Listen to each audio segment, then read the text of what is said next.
Ecos del Internet. Comencemos.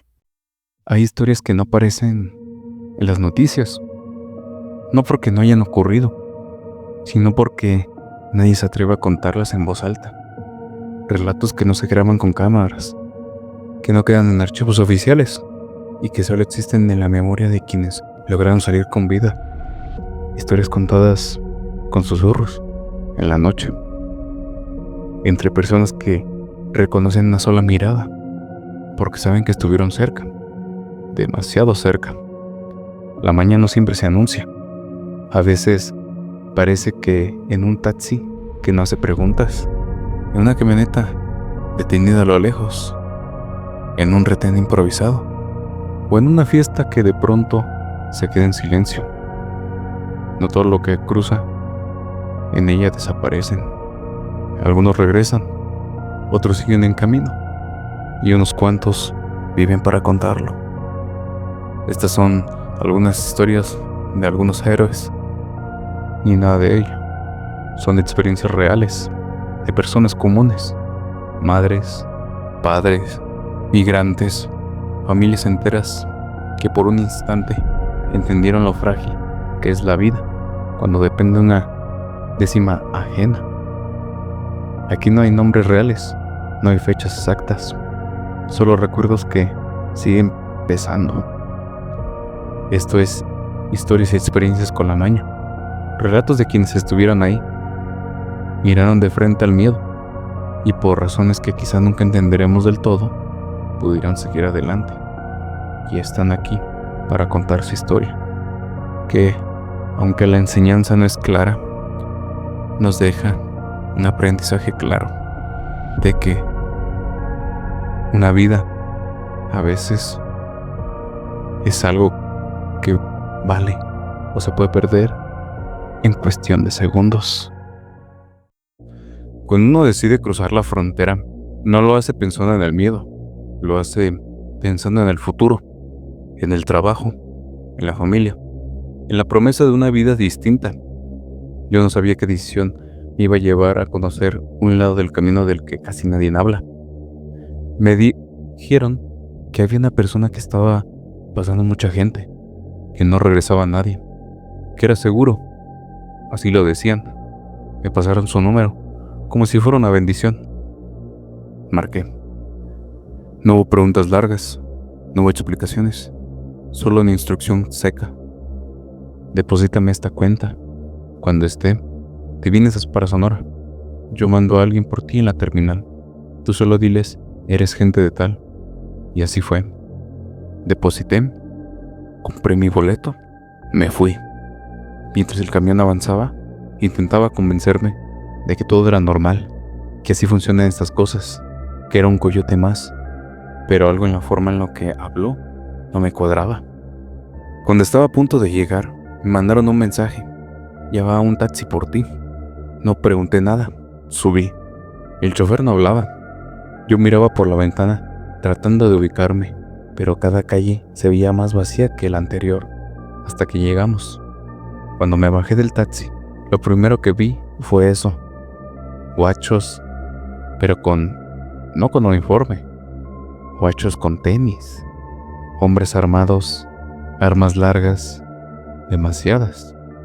Ahí fue cuando sentí el miedo de verdad.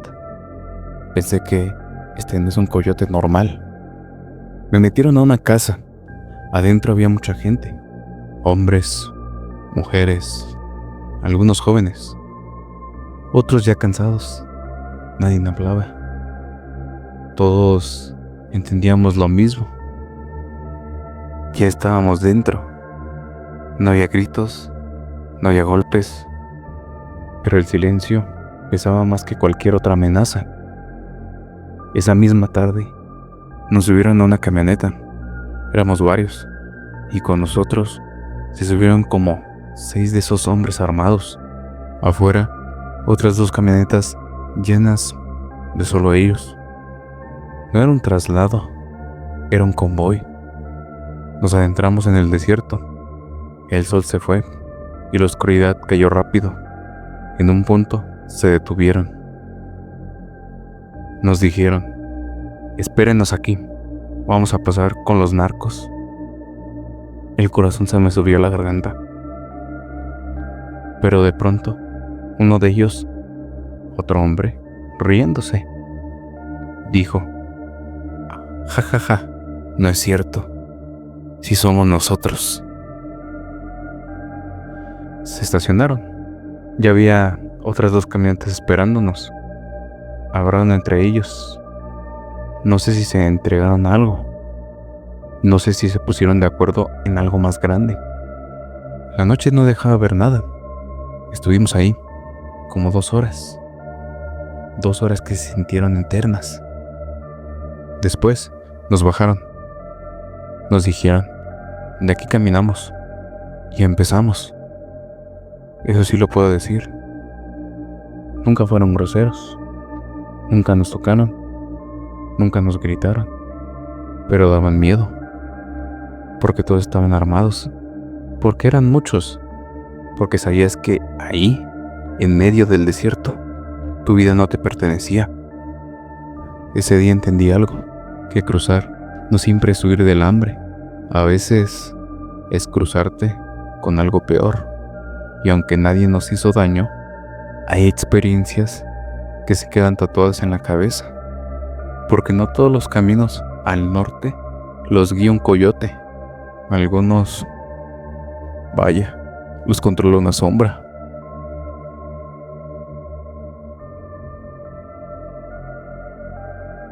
Dicen que el tren no se detiene por nadie, que la bestia avanza sin mirar atrás, cargando historias que no salen en las noticias. Pero aquella noche se detuvo, y con ella también se detuvo el tiempo. Viajábamos rumbo a Piedras Negras. Estábamos a unas 12 horas de llegar.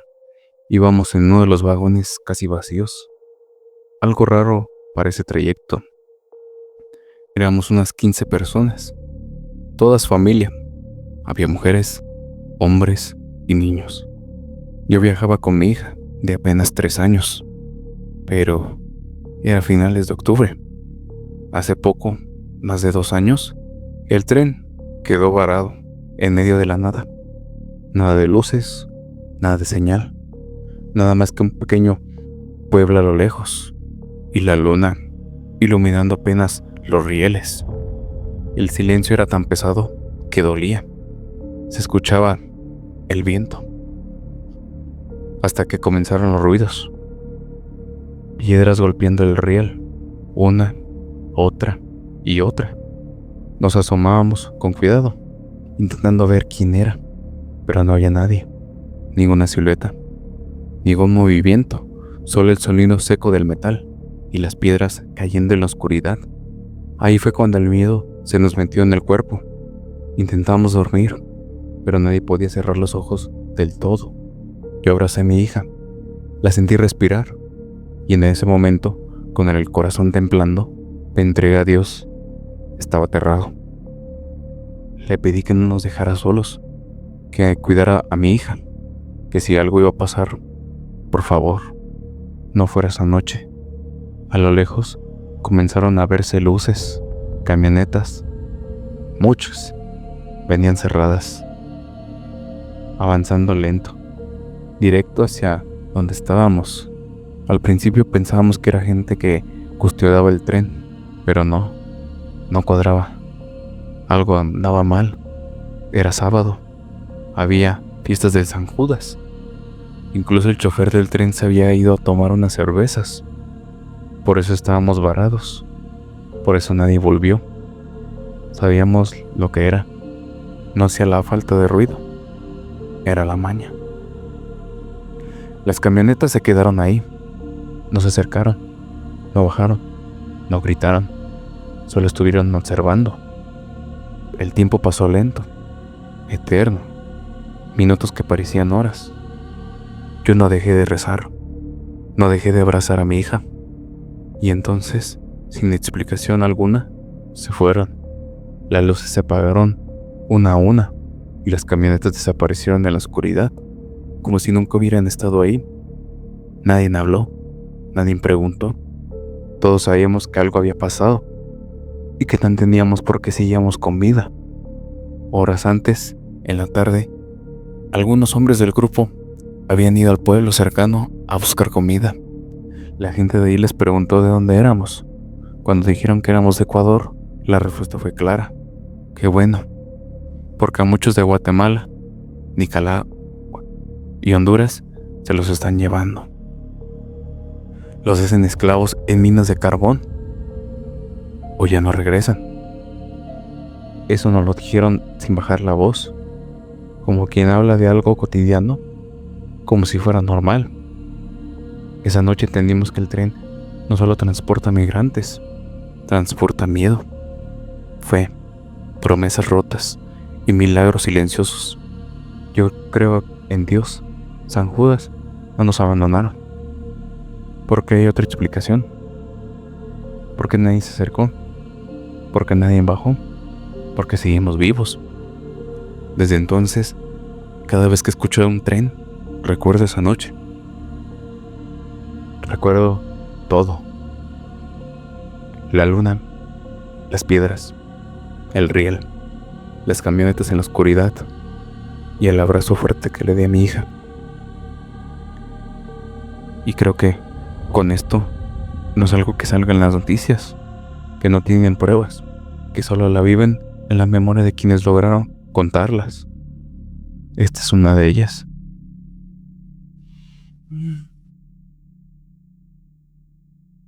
Hay momentos en los que la vida se divide en dos, antes y después de una decisión.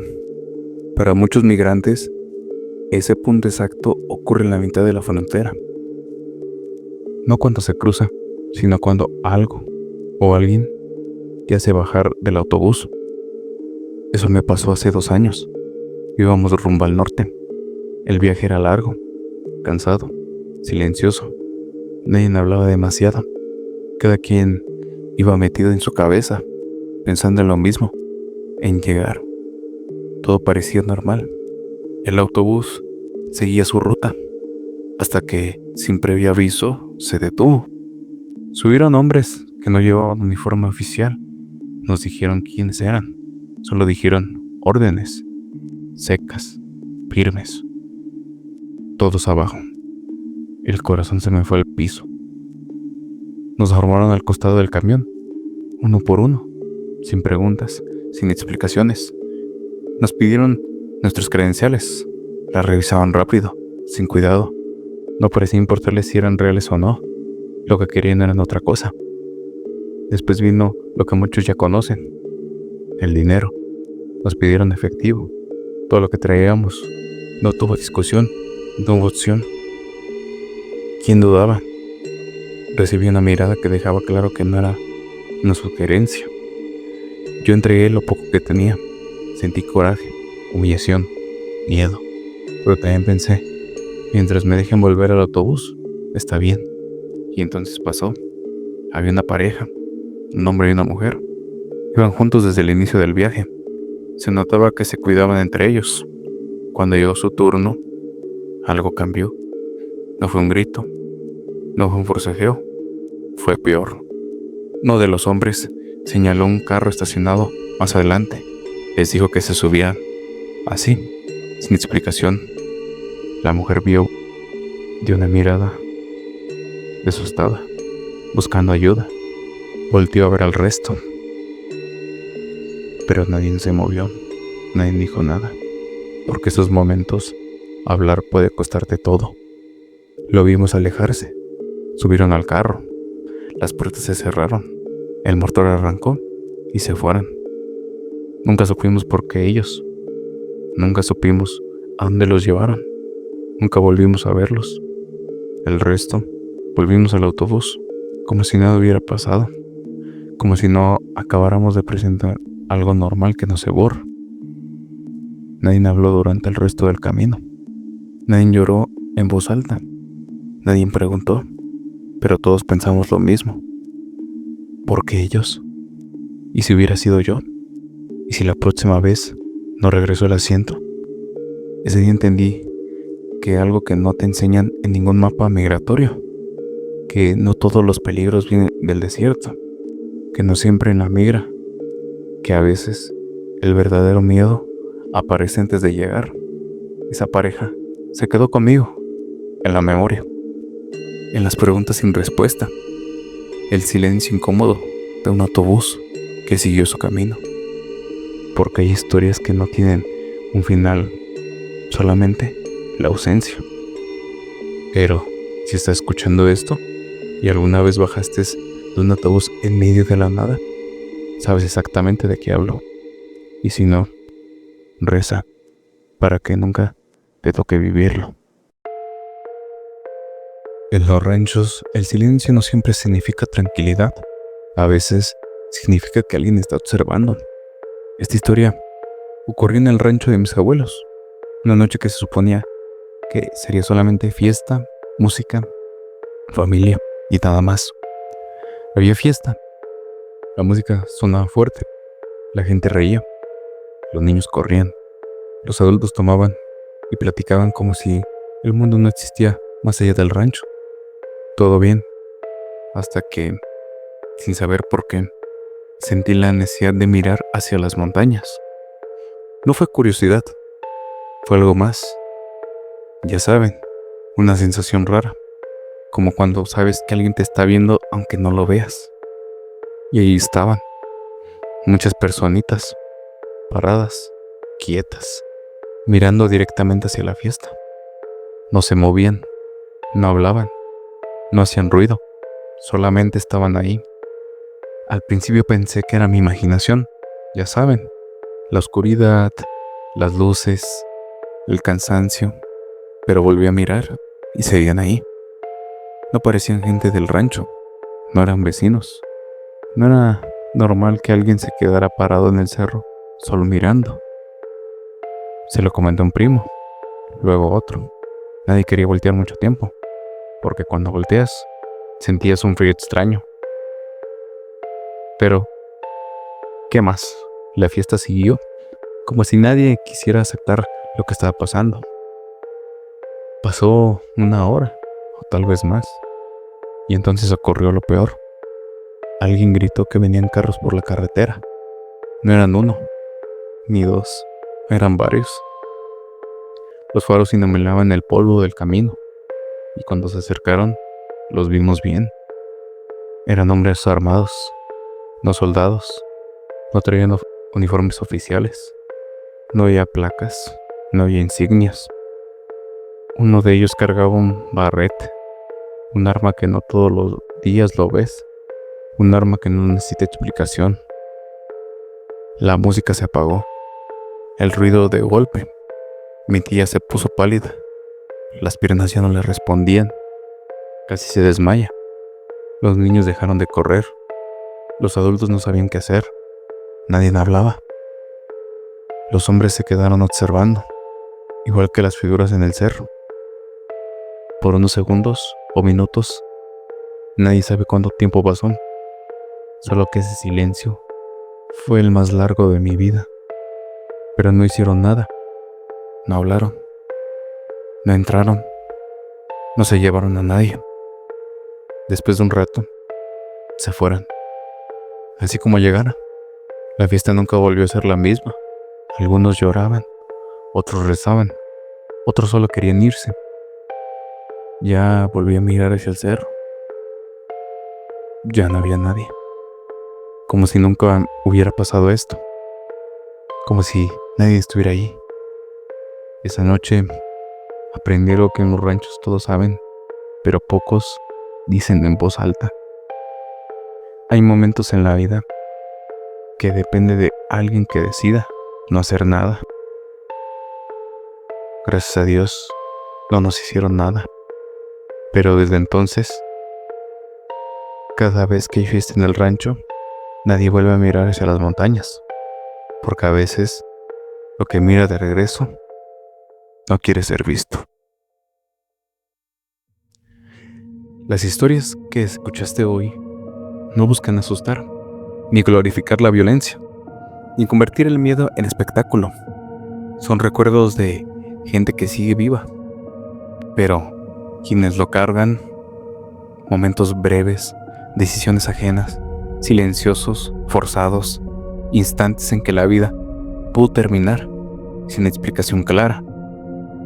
Pero muchos de esos recuerdos se encuentran, pero que nos han dejado cicatrices visibles, como si marcas profundas, en la forma de mirar una carretera, en el silencio que cae cuando un auto se detiene, en la manera de rezar, aunque nadie te creyera, porque sobrevivir no siempre significa salir ileso, o a veces significa aprender a vivir con el recuerdo.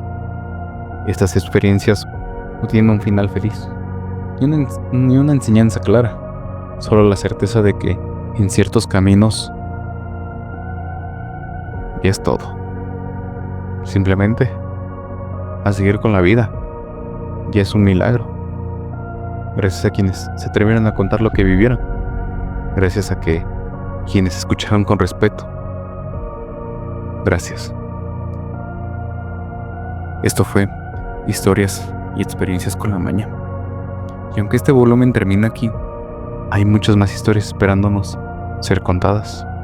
Porque en este país, el silencio también tiene memoria.